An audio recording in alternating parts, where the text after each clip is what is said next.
I'm Emily, 32, and for as long as I can remember, I've been the daughter my parents never quite remembered to love. Last October, I sent my family the most meaningful invitation of my professional life. My father's reply? A dismissive laugh and the words, "just a lowly teacher." My sister claimed she was too busy, dinner plans, naturally. My mother didn't even reply. She simply liked my sister's message and scrolled on. That night, I stared at my screen for what felt like hours before typing 3 quiet words. That's fine. What none of them could have foreseen, what they never imagined, was that barely 48 hours later, my father would sit frozen in a packed restaurant, phone in hand, his face draining of color. Because right there on his screen, broadcast to millions, was me.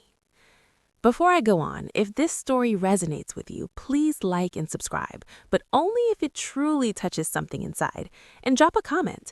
Where are you tuning in from, and what time is it where you are? Now, let me take you back 3 weeks earlier, to the afternoon a single envelope quietly upended everything. The autumn sun dipped low behind Jefferson Middle School as I erased the final whiteboard in room 214, my second home for the past 8 years. The wall was a patchwork of gratitude, thank you cards from students, scribbled in crayon, marker, or the uncertain pencil strokes of children writing their very first letters to anyone. I was gathering my bag when my phone lit up. Mom. Emily, honey, I just wanted to tell you, Victoria won her case today, the big pharmaceutical one. I smiled, sincerely. That's wonderful, Mom. Tell her congratulations. We're planning a dinner this weekend to celebrate. Your father is so proud. He's already called everyone. Her voice shimmered with pride. That sounds lovely. Oh, and before I forget, papers rustled on her end. Actually, sweetie, I need to call Vicky back. She's waiting. We'll talk later. Okay, sure, Mom. I actually had something to... The line went dead. I gazed at the darkened screen. On my desk lay an unopened envelope. Thick cream stock, embossed with the official seal of the U.S. Department of Education. I'd carried it in my bag for 2 days, waiting for the perfect moment to share. I lifted it again, tracing the raised lettering, National Teacher of the Year Selection Committee. Inside was an invitation few educators ever receive. I was one of only 4 finalists nationwide. The ceremony would take place in Washington, D.C. The Secretary of Education would present the award. C-SPAN would air it live. My eyes drifted to the wall of student cards. At least someone believed I mattered. This wasn't the first time I'd been interrupted mid-thought. 3 years earlier, at my master's graduation, my parents arrived 2 hours late. Traffic, they explained. The next morning, I overheard Mom on the phone to Aunt Patricia. We made it just in time for Victoria's Bar Association dinner last night. She looked stunning accepting her award. They'd slipped out early for mine. They never mentioned it. 2 years ago, on my 30th birthday, the phone stayed silent. No call from Dad, Mom, or Victoria. 3 days later, Mom texted, "Oh, honey, was your birthday last week? Time flies. Let's do lunch soon." We never did. Last Christmas, Victoria announced her promotion to senior associate. Dad uncorked the rare bottle he'd guarded for 15 years. When I mentioned my students raising funds for new library books, he gave an absent nod and turned back to ask Victoria about her bonus. I'd learned to stop hoping, but this letter felt different. I reread it slowly. Dear Miss Carter, we are honored to inform you that you have been selected as a finalist for the National Teacher of the Year Award. Your nomination was submitted by a distinguished educator whose identity, per tradition, will remain confidential until the ceremony. A distinguished educator, someone who saw enough worth in me to nominate me for the highest honor in American teaching. My pulse quickened. Maybe this time would be different. Maybe the official seal, the words Washington, D.C. and Secretary of Education would finally see them. I opened the family group chat and began typing. A week slipped by. I carried the invitation everywhere, my bag, my nightstand, my thoughts, reading it until the folds grew soft and worn. At last, I knew it was time. I drafted the message 11 times. The first was too earnest, 3 paragraphs detailing the award's prestige, its rarity, the secretary's presence. Too desperate. I deleted it. The second was curt. Hey, I'm up for an award. Want to come? It sounded like I was already apologizing for existing. By the 11th version, I'd pared it to the bone. Hi, everyone. I have some news. I've been selected as a finalist for the National Teacher of the Year Award. The ceremony is October 15th in Washington, D.C. It would mean the world if you could be there. I've attached the official invitation with details. Love, Emily. I attached the PDF, the crisp Department of Education letterhead, the gold seal, the formal tribute to America's exceptional educators. My thumb lingered over send for a full minute. What if they refused, laughed, ignored it completely? But what if, just once, they came? I pressed send. Then I waited. I cooked dinner, checked my phone, graded papers, checked again, watched half an episode of Something Forgettable, checked once more. Nothing. By midnight, the message showed red by all 3. Still nothing. I fell asleep with my phone on the pillow, screen up. At 7:42 a.m. the next morning, a notification awoke me. My heart leapt. 3 gray dots pulsed beneath Dad's name. He was typing, at last. The dots vanished, then reappeared. Then the message arrived. I set my napkin down again. What do you say to people who make it so painfully clear you don't matter? I typed 4 words back. That's fine, no worries. I didn't cry. I'd stopped crying over my family long ago. Instead, something denser settled into my chest, a quiet, unyielding resolve. I would go to Washington alone. I would sit in that vast audience by myself. Win or lose, I would know I had earned my place there on my own merit. My phone buzzed once more. Victoria again. By the way, you should really consider a career change. Teaching isn't exactly going places. Just trying to help. I powered off my phone. That evening, I sat alone in my small, one-bedroom walk-up, the place Dad once called depressing, and Victoria had once labeled quaint in a sad sort of way. My eyes rested on the framed master's degree on the wall, summa cum laude, 3 years of night classes while teaching full-time. Dad had missed that graduation, too. The phone rang. I nearly let it go to voicemail, but the screen read, Grandma Martha. I answered immediately. Emily, sweetheart. Her voice was warm, steady, everything my parents never quite managed to be. I heard about the nomination. I paused. How did you... Oh, word travels in education circles. I could hear the gentle smile in her tone. Did you tell your parents? Silence was my answer. Ah, she understood. She always did. Emily, listen to me. Did you read the nomination letter carefully? Yes, it said the nominator wished to remain anonymous. And it mentioned that this person had nominated 6 teachers over the years. My breath caught. How do you know what the letter says? Grandma Martha had been a principal for 35 years. Before she retired, she had turned 3 failing schools into shining examples. In education circles, her name still carried real weight, more than I'd ever fully grasped. Let's just say I have old friends on the committee. Her voice softened further. Emily, I'll be at the ceremony. I wouldn't miss it for the world. Grandma, you don't have to fly all the way. I'll be there. Her tone allowed no debate. And Emily, don't worry about your parents. The truth has a way of finding people, sometimes when they least expect it. What do you mean? She paused. Just focus on your speech, sweetheart. I'll see you in Washington. The call ended. I stared at the darkened screen, pulse quickening. What did she know that I didn't? 2 days before my flight to D.C., Mom called. Emily, we're having Sunday dinner. Your father insists he wants the whole family together. I have to pack. It's just dinner, sweetheart. Victoria has exciting news to share. Of course she did. I arrived at my parents' house at 6 sharp. The dining room glowed. Good china, flickering candles, wine breathing in a crystal decanter. Victoria sat at the head of the table, radiant. "Emily!" She rose for an air kiss on my cheek. "So glad you could make it." Mark, her husband, gave a polite nod. He'd always stayed quiet around my family, an observer, never quite drawn in. Dad lifted his glass.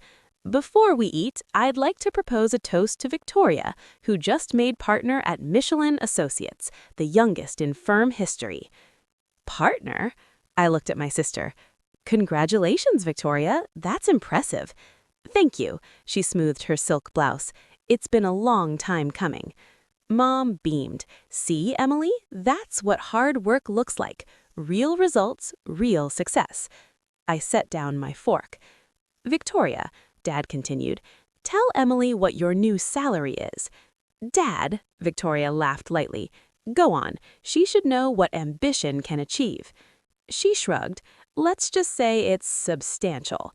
"7 figures," Dad announced proudly. "My daughter, 7 figures." The table went quiet. All eyes turned to me. "That's wonderful," I said softly. Dad leaned forward. "So, Emily, what's new with you? Still teaching those, what are they, 8th graders?" "7th and 8th." He nodded slowly. Right. And that little ceremony you mentioned, when is that again?" "Tuesday." "Ah," he sipped his wine. "Teacher appreciation thing. It's the national teacher of the—" Right, he waved a hand. "Cute." Victoria tilted her head. That familiar, condescending smile curled her lips. "So, Em, what exactly does a teacher make these days, if you don't mind me asking?" I knew exactly where this was headed. "Around 52,000 a year." Victoria glanced at Mark, barely hiding a laugh. "Honey, that's less than my monthly bonus." Mark shifted in his seat, uncomfortable. Dad nodded gravely. "You see, Emily, this is exactly what I've been saying. Teaching has no future, no growth potential. You're smart. You could have done anything." "I did do something. I chose to teach." "But why?" Mom leaned in, genuinely puzzled. "You could have been a lawyer like Victoria, or gone into business like your father. Instead, you're stuck in some classroom with other people's children." "I love my students." "Love doesn't pay the bills," Dad said. "My bills are paid." "Barely," Victoria murmured, sipping her wine. "I mean, that apartment you live in. No offense, but it's kind of what?" She shrugged. It's sad, Emily." I set down my napkin slowly, deliberately. "I'm sorry my life doesn't meet your standards." "We're just worried about you."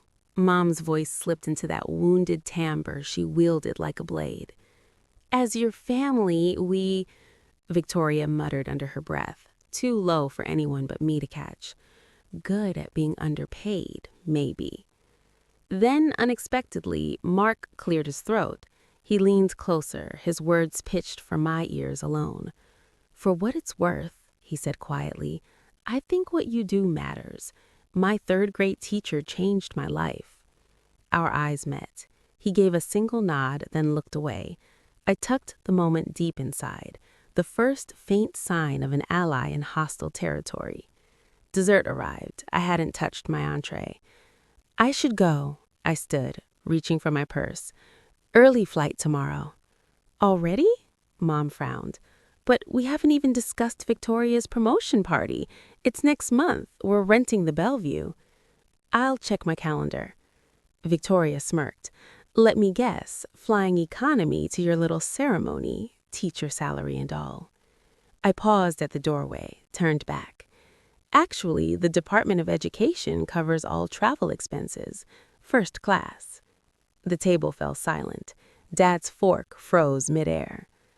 "The Department of Education for a teacher award?" I held his gaze. "It's the National Teacher of the Year. Broadcast live on C-SPAN. The Secretary of Education presents it personally. But you wouldn't know that." "Why wouldn't I know that?" "Because you didn't read the invitation I sent." No one spoke. Victoria's smirk flickered, then faded. "Anyway," I slipped on my coat, Congratulations again, Victoria. Enjoy your party. I drove home in silence. No radio, no podcasts, only the steady hum of the engine and the rhythm of my thoughts. At a red light, my phone buzzed. An email. Miss Carter, this is Sarah Mitchell from CNN's Education Desk. We would like to request a brief interview before Tuesday's ceremony. Your nomination has generated significant interest. Please confirm your availability at your earliest convenience. CNN. I read it twice, then 3 times. My family imagined some minor pat-on-the-back event, a participation ribbon. They had no clue. And for the first time, I realized I didn't want to tell them. Let them discover it themselves. Some truths land harder when found than when handed over. Monday morning, my modest suitcase waited by the door. Professional dress, comfortable shoes, the speech I'd rewritten 40 times. As I locked up, my phone rang. Dr. James Walker, my principal. Emily, I wanted to catch you before you left. His voice carried the steady warmth I'd leaned on for years. The entire school is rooting for you. We're planning a watch party in the cafeteria. Dr. Walker, you don't have to. Are you kidding? Jefferson Middle School has never had a National Teacher of the Year finalist. This is historic. He paused. Emily, do you know who nominated you? The letter said anonymous. I've been in education 30 years. I hear things. His tone lowered. The person who put your name forward is a legend in our field. She's only nominated 6 teachers in her entire career. My pulse quickened. 6? And all 6 won? I can't say for certain, but Emily, she was a principal for 35 years, transformed 3 failing schools. The Secretary of Education still calls her personally for advice. He let the words settle. Whoever nominated you didn't do it lightly. They saw something extraordinary. Dr. Walker, go to Washington. Hold your head high. And Emily, his voice softened, your family may not grasp what you've built, but we do. Your students do. And that matters more than anything. I hung up, mind spinning. A legendary woman? 35 years as principal. It couldn't be. Another buzz, a text from Grandma Martha.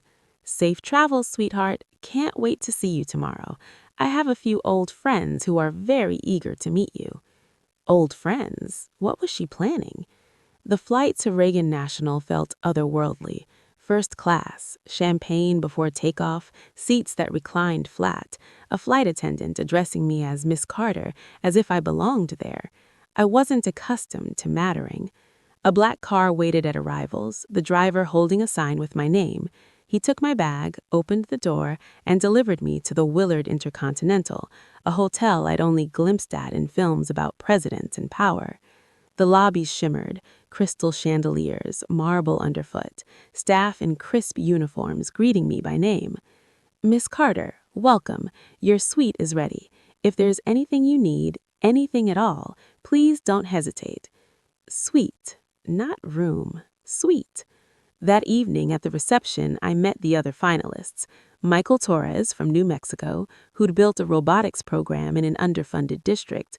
Priya Sharma from Michigan, an ESL teacher giving immigrant children their voices. David O'Conwell from Georgia, a special education innovator working with nonverbal students. We were all nervous, all humbled, all quietly stunned. Can you believe this? Priya whispered, nodding toward the room of education officials and policymakers. Yesterday, I was grading spelling tests. Michael smiled. My principal had to convince me the nomination was a scam. We shared the relieved laughter of people long underestimated. Someone handed me tomorrow's program. I scanned the list. Committee members, education secretaries from 12 states, university presidents. Then I saw it. Guest of honor, Martha Reynolds. Not attendee, guest of honor. My grandmother wasn't merely coming to support me. She was being honored herself. What had she done? What would tomorrow bring? The next morning, I found her in the hotel lobby. Grandma Martha sat in a wingback chair by the window, morning light catching the silver in her hair. At 84, she still carried the poise of the principal she'd been, straight-backed, sharp-eyed, commanding respect effortlessly. She rose when she saw me. Her embrace was fierce. My girl, my brilliant, beautiful girl. "Grandma?" I whispered, pulling back to search her face. "What's going on?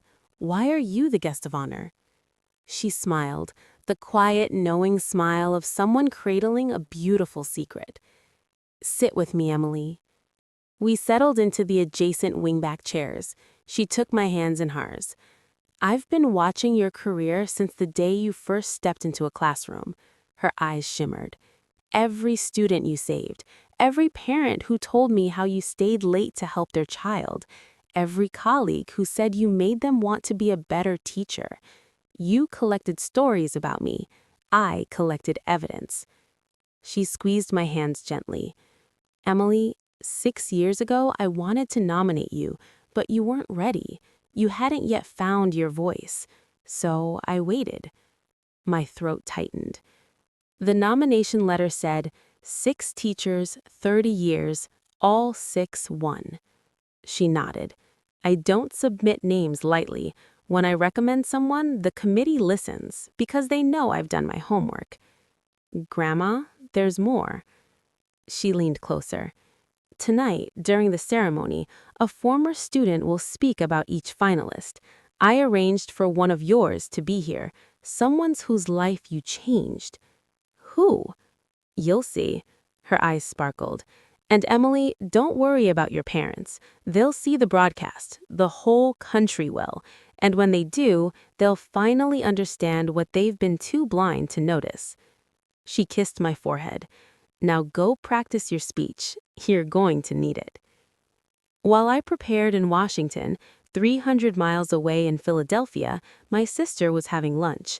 I didn't know this then. I learned later from screenshots that spread across social media, shared by people at the table. Victoria had chosen Tula's, an exclusive spot where reservations were booked a year in advance. Her companions were 3 fellow lawyers from rival firms, women she worked with, competed against, and occasionally befriended. One of them, Megan Cross, glanced up from her salad. "Hey, isn't your sister a teacher? I saw something online about a National Teacher of the Year award today." Victoria waved a hand dismissively. "Oh, that? It's just some teacher appreciation thing. You know how those are. Everyone gets a trophy." "But National Teacher of the Year?" Joanna Price said, brow furrowed. "Please," Victoria laughed. "It's not like she's winning a Nobel Prize. It's just teaching." Megan and Joanna exchanged glances. "Teaching is actually really hard," Megan said carefully. "My son's 3rd-grade teacher basically saved his life." Victoria sipped her wine. "I'm sure Emily is fine at what she does, but let's be honest, if she had real ambition, she wouldn't have settled for a $50,000 salary and a classroom full of other people's children." The table fell quiet. What Victoria didn't know, what no one told her, was that Joanna Price wasn't just a lawyer. Before pivoting to law, she'd spent 5 years as an education reporter for the Philadelphia Inquirer. She still had contacts there, and she had her phone out, quietly typing notes about the conversation. Some people dig their own graves with their words. They just don't realize it until the dirt starts falling. That evening, October 15th, 6:47 p.m. Eastern Time, the Carter family arrived at Parc Brassier, a French restaurant on Rittenhouse Square. Victoria had reserved the best table, window view, crisp white tablecloth, a bottle of Dom Perignon chilling in a silver bucket. "To Victoria," Dad raised his glass. "Partner at 36. I couldn't be prouder." "To Victoria," Mom echoed, her diamond earrings catching the candlelight. They clinked glasses, laughed, ordered appetizers that cost more than I made in a day. "This is how you celebrate real achievements," Dad said, leaning back, "not some certificate ceremony in a high school gym." Victoria smiled. "Speaking of which, isn't Emily's little thing happening right now?" Mom checked her watch. "I suppose it started at 7. Wonder how many people are there." Victoria snickered. 20, 30, probably some conference room. Dad nodded. Finger sandwiches and a PowerPoint presentation. Mark, Victoria's husband, stayed silent. He stared at his plate, jaw tight, visibly uncomfortable. When Victoria mocked my little thing, he opened his mouth as if to speak, then caught her sharp glance and looked away. "You know, Mom," said Mom, "I do feel a little bad.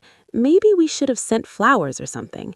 "For what?" Victoria scoffed. "She's a teacher, Mom. They hand out these awards constantly. Most improved attendance, best bulletin board. It's meaningless." "Still, she's my daughter," Mom murmured. "She chose her path." Dad's voice hardened. "We've offered her opportunities. She rejected every one. If she wants to waste her potential playing kindergarten, that's her choice." Mark cleared his throat. "Actually, I think it's 7th and 8th grade, and the nomination did say national." "Mark," Victoria stopped him immediately. Across the country in Washington, D.C., the lights in the grand ballroom were dimming. 2,000 people took their seats. Cameras rolled into position. I stepped behind the curtain, heart hammering. Okay, I need to pause here for a second. Right now, my family is sitting in that fancy restaurant, completely clueless, laughing at my little ceremony, and I'm standing backstage in Washington, D.C., about to walk out in front of millions of people. What do you think happens next? Drop your prediction in the comments, and if you're Team Emily right now, hit that like button. Let's see how many of us have been in her shoes. Now, back to that night. The grand ballroom of the Kennedy Center stole my breath.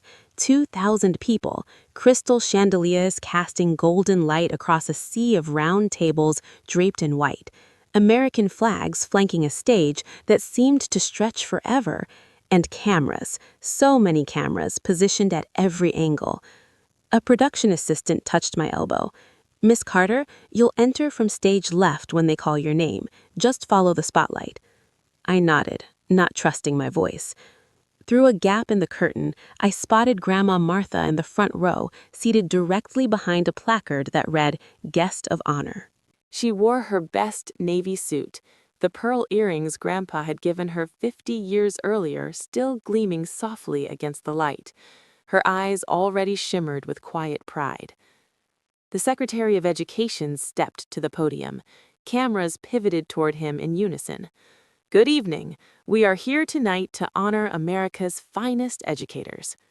My phone buzzed faintly inside my clutch. A text from Grandma. "I'm so proud of you. Your parents will soon see what I've always known. The whole country is about to meet the Emily I love." The whole country? C-SPAN streamed live. CNN had a crew in place. Education journalists from every major outlet scribbled notes. And 300 miles away in Philadelphia, my family sat over French cuisine, chuckling at what they believed was a minor, forgettable event. "Representing the very best of what education can be," the secretary continued, "teachers who reach far beyond the curriculum, who see potential where others see only obstacles, who change lives one student at a time." I closed my eyes and drew a slow breath. Whatever came next, I had earned this seat, not through family approval, not through wealth or status or prestige, but because for 12 years I had shown up every single day for children who had no one else. My name was called. I stepped into the spotlight. "Before we announce our final results," the secretary said, "each finalist will hear from a former student whose life they touched. Please welcome Marcus Thompson." My heart stopped. Marcus, little Marcus Thompson, who used to sit in the back row with holes in his shoes and hunger in his eyes, who once turned in essays written on napkins because he couldn't afford notebooks, who once told me in a whisper that he'd probably be dead by 20. But the man approaching the microphone was no longer little. Marcus Thompson stood 6 feet tall, broad-shouldered, impeccable in a tailored suit. A Johns Hopkins ID badge hung from his pocket. At 28, he was a second-year resident in pediatric surgery. "When I was 16, Marcus began, his voice clear and steady, "I was homeless. My mother was in prison. I slept in my car. I had given up on school, on life, on myself. The audience went utterly still. Then I walked into Miss Carter's English class.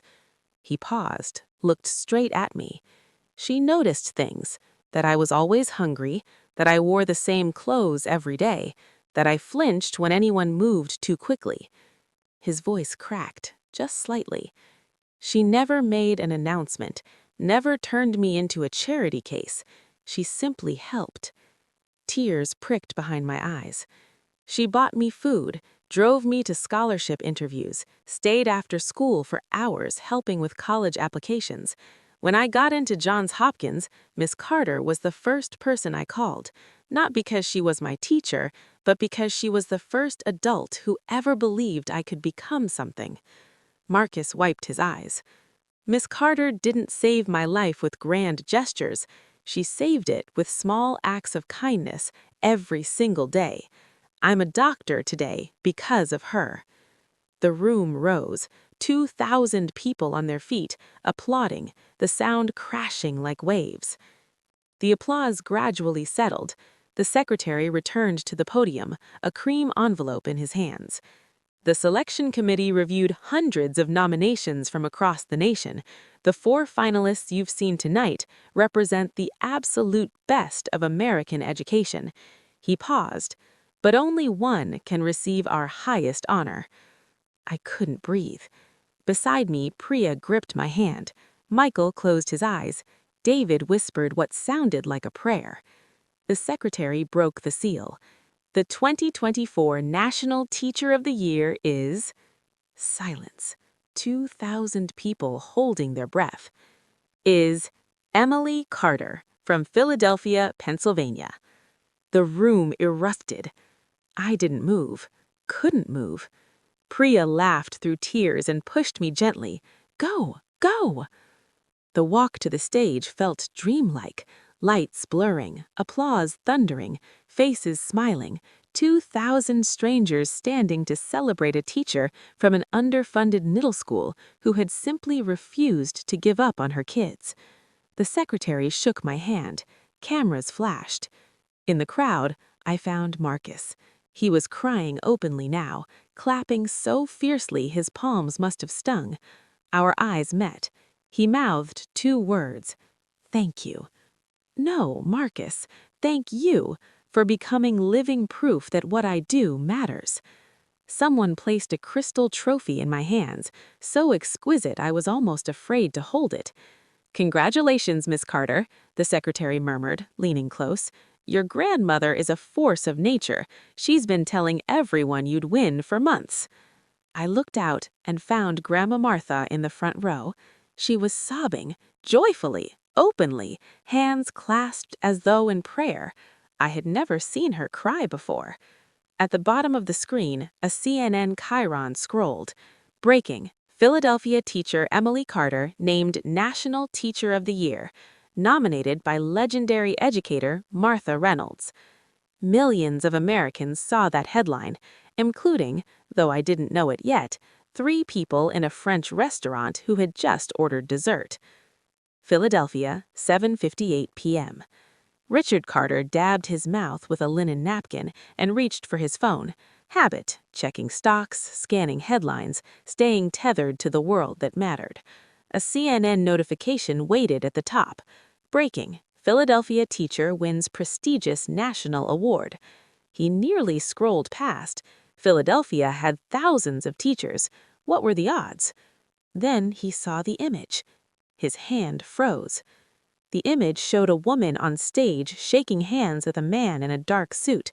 Behind them, an enormous screen proclaimed National Teacher of the Year 2024. The woman was his daughter. Richard? Diane noticed his stillness. What is it? Bad news from the market? He couldn't speak. He extended the phone with a trembling hand. Diane took it, squinted. Her face drained of color. That's Emily. What?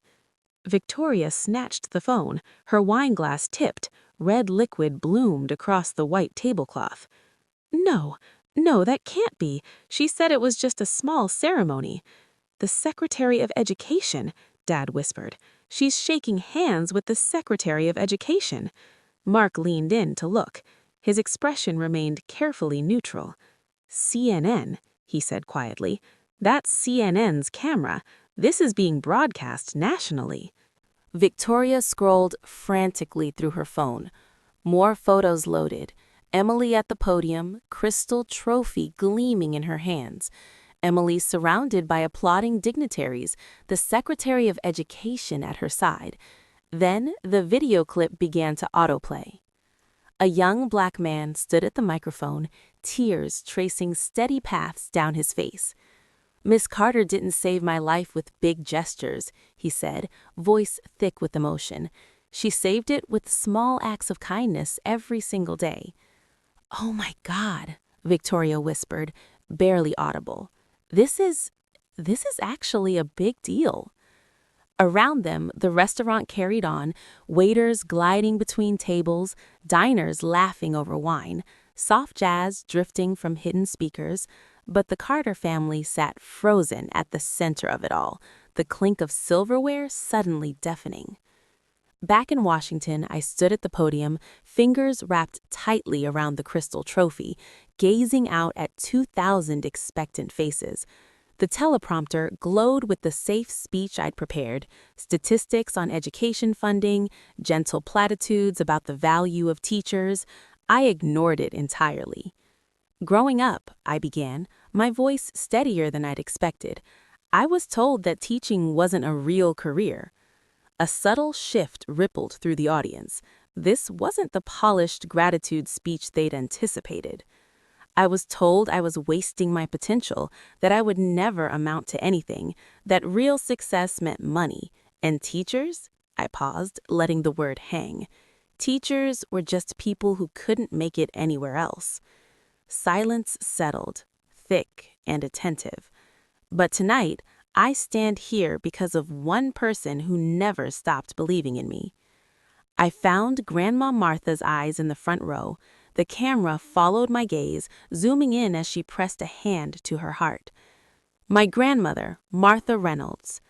Grandma inclined her head slightly, tears shining. Grandma, you taught me something my parents never could, that success isn't measured by salary or status. It's measured by the lives you touch, the students you lift up, the seeds you plant that bloom long after you're gone. I thought of Marcus, of the hundreds of students who had passed through my classroom, of the thank you cards still taped to my apartment wall. To every teacher watching tonight, your work matters. Your sacrifice matters. Your students will remember you long after they forget what you taught them. They'll remember how you made them feel. I looked straight into the main camera. And to anyone who's ever been told they weren't enough, you are. Your worth isn't determined by the people who refuse to see it. Find the people who do, hold on to them, and never, ever apologize for following your heart. The standing ovation began instantly and lasted 3 full minutes. I never named my parents. I didn't have to. Every viewer understood exactly who hadn't been there. The calls started pouring in before the applause had even faded. In the Philadelphia restaurant, Richard's phone lit up again and again. Frank Morrison, his golf buddy, "Richard, just saw your daughter on CNN. Why aren't you there?" Voicemail. His brother Tom, "Hey, Emily's all over the news. You must be so proud. Where are you guys watching from?" Voicemail. Diane's phone buzzed relentlessly. Neighbors, their pastor, her book club friends, all asking variations of the same question. Why aren't you with Emily? Victoria's phone was the worst. Texts flooded from colleagues, law school classmates, acquaintances she barely remembered. Saw your sister on TV. So cool. Why weren't you at the ceremony? Just watched the speech. She mentioned someone who believed in her.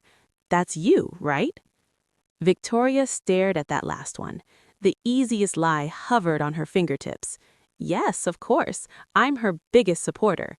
But people had watched live. They'd heard Emily thank only her grandmother. A woman approached their table, gray hair, kind face, napkin clutched in one hand. "Excuse me," she said gently. "I couldn't help but notice. Are you Emily Carter's family?" She nodded towards the phone still glowing in Diane's grip. "I just saw her win on TV. You must be so proud." Richard managed a thin smile. "Yes, very proud." The woman's expression shifted.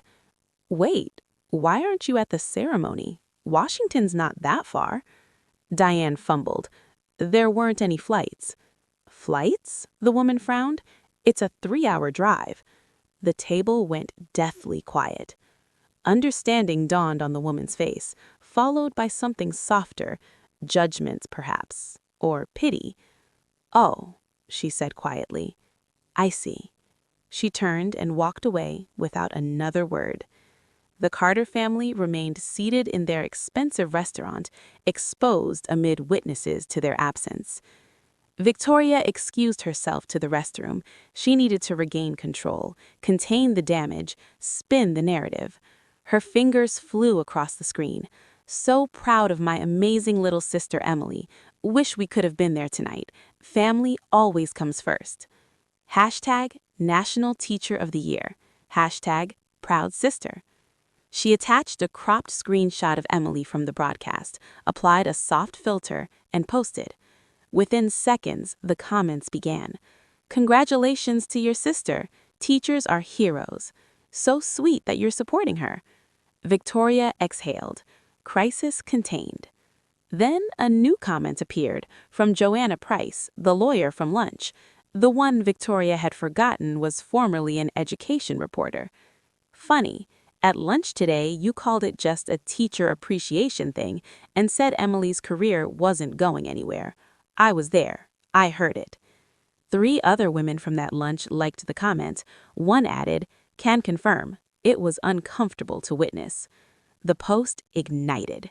Victoria deleted it immediately, but screenshots had already been captured. Someone shared it to Twitter. Someone else stitched it into a TikTok. The clip of Marcus's speech began circulating alongside the lunch quotes. Her phone buzzed, a text from a senior partner. "Victoria, heads up. Some clients are asking about the social media situation with your sister. The education nonprofit we represent saw the post. Might want to get ahead of this." Her stomach plummeted. The education nonprofit, the firm's biggest pro bono client, the case she'd been tapped to lead. She typed back, "Handling it now." But how do you handle a truth that's already escaped? Victoria's hands trembled. She tried calling Emily, straight to voicemail. Tried again, voicemail. A text from Mark appeared. "Maybe you should come back to the table. People are staring." She stared at her reflection in the bathroom mirror. Flawless hair, impeccable makeup, the picture of a successful lawyer who had everything under control. Everything, that is, except her sister's respect. And now, perhaps, everyone else's too. My hotel room was hushed. The ceremony had ended hours earlier. The champagne reception, the endless photographs, the handshakes with dignitaries, all of it had melted into a warm golden blur. Now it was nearly midnight. I sat on the edge of the bed, the crystal trophy resting on the nightstand like a quiet sentinel, my phone face down on the comforter. I knew they were trying to reach me. 47 missed calls from Dad, 23 from Mom, 15 from Victoria. I hadn't listened to a single voicemail. I didn't want their excuses, their belated explanations, their sudden rush of pride now that the entire country had seen what they'd refused to notice for decades. A gentle knock at the door. Grandma Martha stood in the hallway, wrapped in the hotel's plush white robe, her eyes still rimmed red from earlier tears. "May I come in?" I stepped aside. She settled into the armchair by the window. For a long stretch, we simply sat together in easy silence, gazing out at the Washington Monument glowing softly against the velvet night. "Do you want to talk to them?" she asked at last. I shook my head. "Not tonight." "That's your right." I turned to her. Did you know this would happen? That they'd see it all? She smiled, small and tender. I knew the broadcast would reach them. What they chose to do with that knowledge was always up to them. Her gaze held mine. Emily, I didn't arrange tonight to punish your parents. I arranged it to honor you. Whatever they're feeling right now is simply the consequence of their own choices. Tears pricked at my eyes. I just wanted them to show up, once. I know, sweetheart. She reached for my hand. Some people can only recognize value when the world holds up a mirror. That's their limitation, not yours. I leaned my head against her shoulder. For the first time in my life, I didn't need anyone else's validation. I already had my own. 1 week after Washington, the ripples kept spreading. Richard Carter arrived at his regular Tuesday golf game at Marion Golf Club.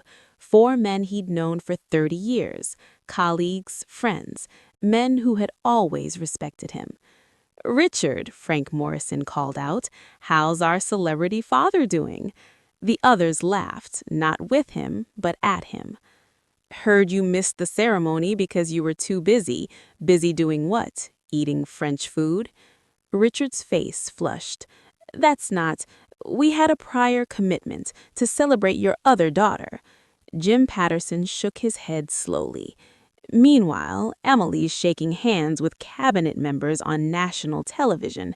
Hell of a prior commitment, Rich. Diane fared no better. At her Thursday book club, the women who usually debated Oprah's latest selection spent the first 20 minutes dissecting Emily's speech instead. That line about finding people who believe in you, so beautiful. Were you there when she said it? Diane stirred her tea. We watched from home. From home? Patricia Wells raised an eyebrow. But it was in Washington. That's only a few hours away. We couldn't get flights.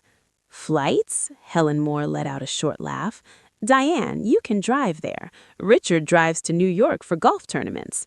The glances they exchanged said everything words didn't need to say. Diane set her teacup down and left early. But the sharpest sting was reserved for Victoria. The screenshots had proliferated. Legal Twitter had weighed in. A local newspaper ran a brief item. Lawyers' lunch comments about teacher's sister go viral. The following Monday, Victoria was quietly removed from the education nonprofit case. It's not punishment, it's optics. The client specifically requested a different attorney. No one mentioned the deleted social media post directly. They didn't have to. Victoria's trajectory towards equity partner wasn't derailed, but she'd learned a crucial lesson. Reputation isn't built only on winning cases. It's built on who people believe you are when no one is watching. Actions carry consequences. Sometimes they simply take a week to arrive. Quick pause. I want to hear from you. Have you ever had a moment when your family finally had to confront the consequences of how they treated you? I know I'm not alone in this. Share your story in the comments. I read every single one. And if you're still here, thank you. We're almost at the end, and trust me, it gets better. Hit subscribe if you haven't already. Now let's continue. 2 weeks after Washington, I agreed to dinner at my parents' house, not because I craved reconciliation, but because I was finally ready. The house looked unchanged, same colonial brick, same manicured lawn, same seasonal wreath that Mom replaced with clockwork precision. But the moment I stepped through the front door, everything felt different. They were already seated in the living room. Dad in his armchair, Mom on the sofa, Victoria balanced on the edge of a cushion, as though poised to bolt. No one rose to greet me. "Emily," Dad cleared his throat, "we need to talk about what happened."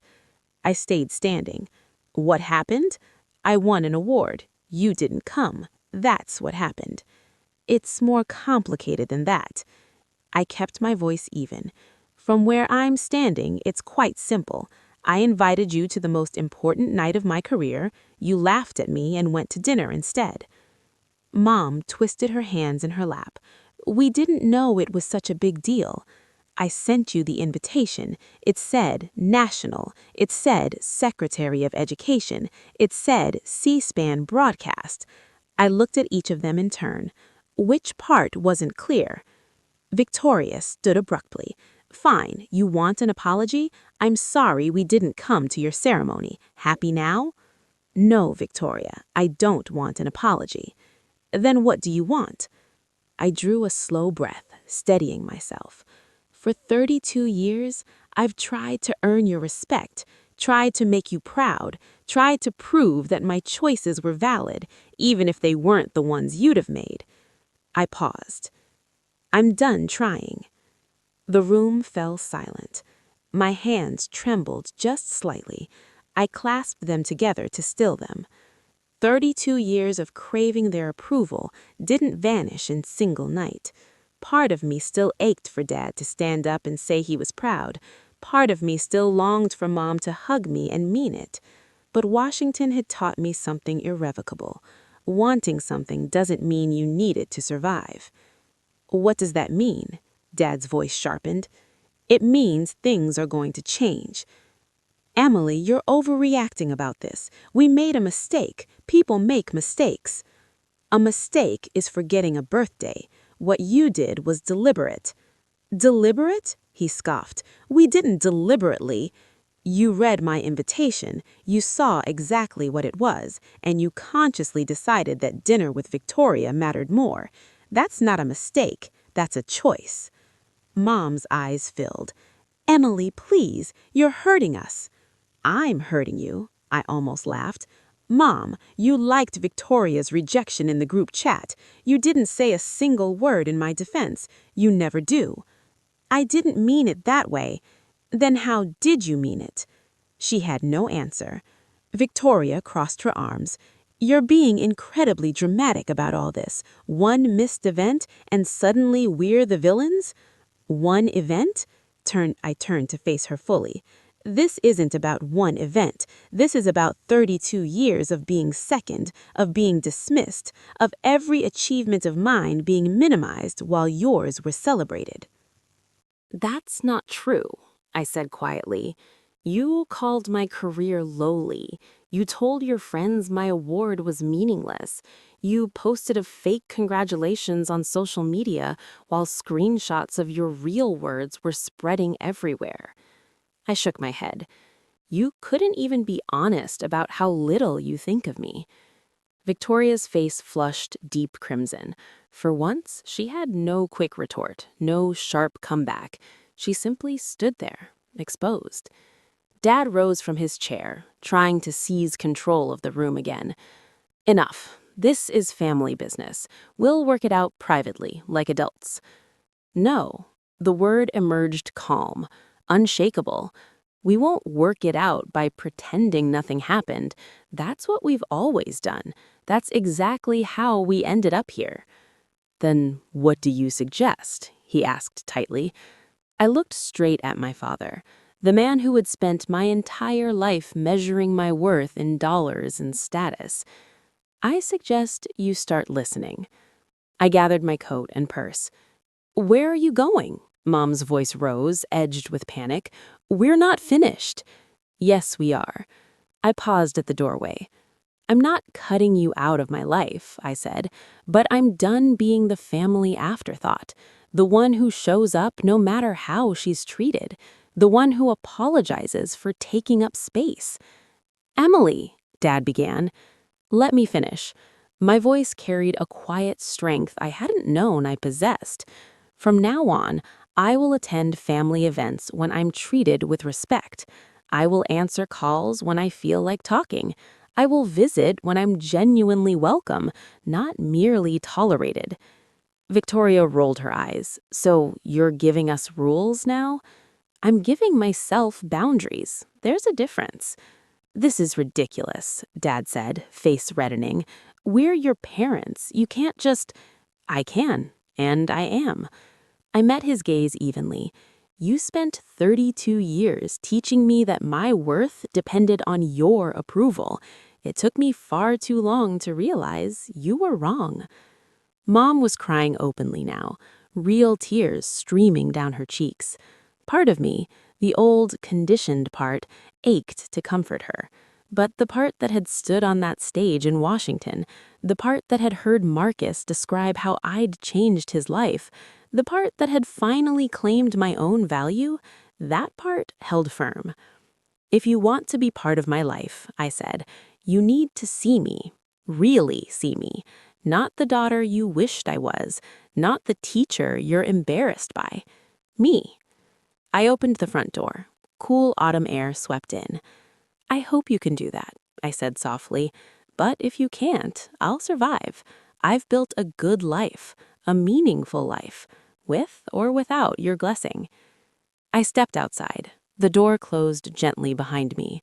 I didn't look back. 6 months later, spring sunlight poured through the tall windows of my new apartment, a 2-bedroom brownstone flat, twice the size of my old walk-up. The award included unexpected prize money, enough for a down payment on a real home. I stood in the kitchen, lesson plans spread across the counter, coffee steaming beside me. On the wall hung a framed photograph from Washington, Grandma Martha and me, arms around each other, both of us laughing through tears. My phone buzzed. Marcus. Miss Carter, I matched in pediatric surgery at Stanford. I nearly dropped my mug. Marcus, that's incredible. I couldn't have done it without you. I wanted you to know before I posted anywhere. After we hung up, I sat with the feeling, pride, purpose, the deep satisfaction no salary could ever purchase. My calendar showed a keynote next week at the National Education Association conference. 3,000 teachers from across the country coming to hear me speak about finding meaning in work that truly matters. When I returned from Washington, the school had thrown me a celebration. Students made signs. Parents brought food. Dr. Walker presented a plaque that now hangs proudly in room 214. In April, I was invited to the White House. The president shook my hand in the Rose Garden, a tradition for National Teachers of the Year. "Thank you for what you do," he said. I thought of my father, who once called my career lowly. I wondered if he was watching. Me, Emily Carter from Philadelphia, shaking hands with the First Lady of the United States. My family still called sometimes, more mom than dad. Victoria rarely. I answered when I felt like it. That was the difference now. I no longer waited anxiously by the phone for their approval. I no longer reshaped my life to fit their opinions. I had found my people, my purpose, my peace. That was enough. That was everything. On my desk lay a letter from the Department of Education. They wanted to film a short documentary about Grandma Martha and me, 2 generations of educators, the legacy we quietly built together. Beside it sat a small cream envelope, no return address, but the handwriting was unmistakable. Dad's. I opened it slowly. Emily, I was wrong about your career, about what matters, about you. I don't expect forgiveness. I just wanted you to know I'm sorry. Dad. I read it twice, then set it down gently. 6 months ago, that letter would have meant everything. I would have called immediately, driven over, rebuilt bridges that never truly existed. Now I felt something quieter. Not anger, not triumph. Peace. I would respond eventually, when I was ready, on my own terms. Outside my window, spring was unfolding. Cherry blossoms drifting, fresh beginnings everywhere. The cycle of renewal that teachers understand better than anyone. Every September, a new start. Every class, a chance to change lives. I thought back to that night in the restaurant. Dad's face draining of color. The phones lighting up with notifications. The moment they finally saw what I had always been. But here's what I truly learned. I didn't need that moment for myself. I already knew my worth. Sometimes the people we love most are the last to see us clearly. Sometimes they never do. And that has to be okay. My grandmother once told me the best teachers don't teach subjects, they teach students. They see potential where others see only problems. They plant seeds that bloom long after they're gone. I understood now. She had been teaching me all along, not just how to be an educator, but how to be myself. And in the end, that was the only lesson that truly mattered. Looking back, here's what this journey taught me. First, your worth is not determined by the people who refuse to see it. Find those who do and hold them close. Second, walking away isn't giving up. Sometimes it's the strongest thing you can do. Boundaries aren't walls, they're bridges to healthier relationships. Third, the best revenge isn't dramatic. It's living well, authentically, and entirely on your own terms.